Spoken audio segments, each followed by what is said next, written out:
Gabby's going to time Bill. She's the coach. Hurry up. I'll be back.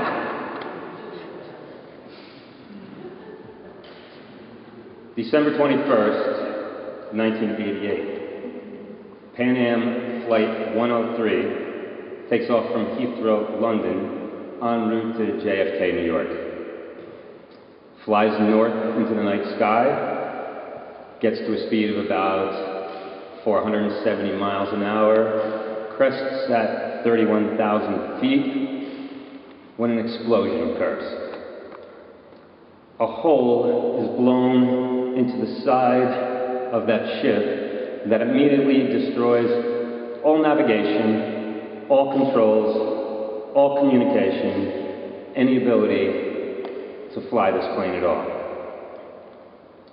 In a matter of seconds, the plane begins to self-destruct. The entire front third of the cabin breaks off, careens off to the right-hand side, smashes one of the engines, and it falls off as well. The remainder of the flight continues to fall straight down. People are ejected out into the night sky, 45 degrees below zero. It proceeds to crash to the ground in Lockerbie, Scotland. Pieces of that flight are 1/2 mile apart.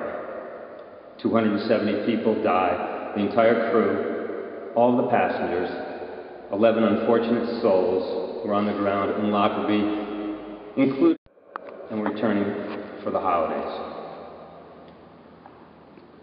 7 months later, our family, my wife and I, my almost 7-year-old daughter, my almost 4-year-old daughter, and Granny, are planning our first trip to Disney World.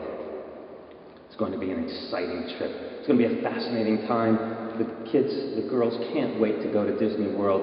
They have breakfast with Minnie and Mickey, and they're excited to go. And one night, I'm putting my oldest daughter, Lindsay, a very perceptive, early reader, bright young girl, to bed, and I say goodnight to her, and I start to leave her room, and she says, "Daddy, will the plane crash?" And I return to her and I say, "Lindsay, absolutely not. The plane is not going to crash. Your mom and I have flown all over the... Why are there terrorists?"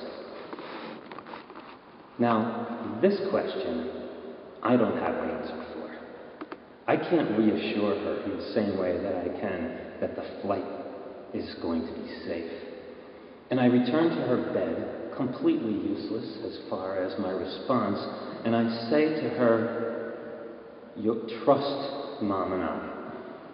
It's absolutely fine. We would never, ever put you at danger. You are going to be fine, and we are going to have a great trip and enjoy Disney World." And because she's 7, she accepts that. And we make our flight to Disney World, and we get on board, and she's not necessarily too nervous at all. And once we've taken off, and we get above those clouds, and she sees how wonderful it is, and she's got her Disney coloring books, and her sister's 4 years old and enjoying the flight. It's fantastic. And we go to Disney World, and we have an exceptional time. We spend 8 days going to Splash Mountain and on the teacups, and we have breakfast with Disney and Goofy and Pluto and everyone, and they're wearing silly hats, and the entire experience is fantastic. But somehow, from my daughter's first experience of flying and of going to Disney World, 12 years later, that same daughter is now a sophomore at Northwestern University. She's supposed to leave on her flight at 6 a.m. on Friday, September 14th, that whether she was 7 or whether she was 18, I could never say to her that there are people that will do anything. There are people who will take any kind of activity, effort, sacrifice themselves and destroy innocent people in order to achieve their goals.